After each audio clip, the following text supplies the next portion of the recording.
So two very different indie movies that we're going to talk about today. Aaron, you've seen. The Raid Redemption.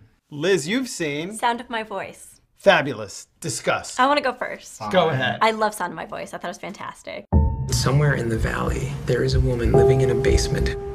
She's actually amassing followers, these people who believe that she'll lead them to salvation. You see, the anchor is the sign of a traveler, and the number 54 refers to where I come from. 2054.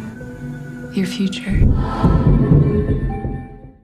And it's from scribe Brit Marling, and she's also the main actress in both Another Earth and Sound of My Voice. And she wrote Another Earth, and she co-wrote Sound of My Voice with director Zal Batmanglij. I don't know how to say his name, but it sounds like Batman, and he's awesome. The first 12 minutes of the film are available online for anybody to see. And so when I'm talking about the plot, I'm only going to give the plot details that are in the first 12 minutes that are online. A couple goes through a very extreme security process to go down to the basement of an apartment to find a young woman hooked up to an oxygen machine with a tattoo on her ankle that says the number 54. And 54 refers to the year 2054, the year she is from. So she's sent from the future to the past, and that's all I can say. This is a very low-budget film. It was shot mainly in our main actress's apartment, and it was shot on 2 DSLRs.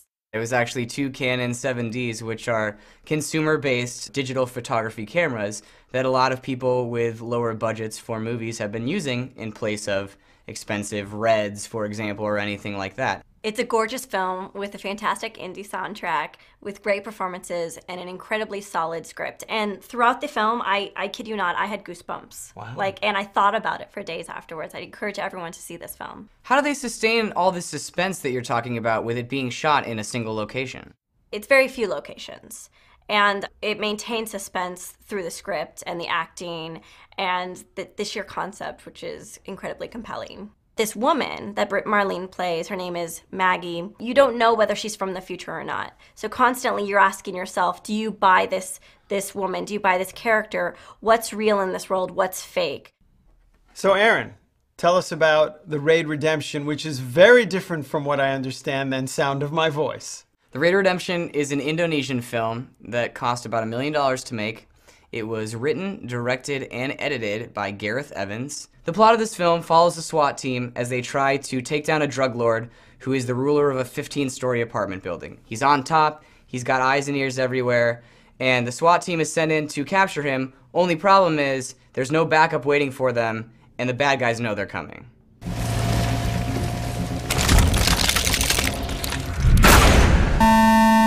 Selamat pagi. Mungkin Anda sudah mendengar kalau kita kedatangan tamu tadi undang. Selamat bekerja. Dan jangan lupa bersenang-senang.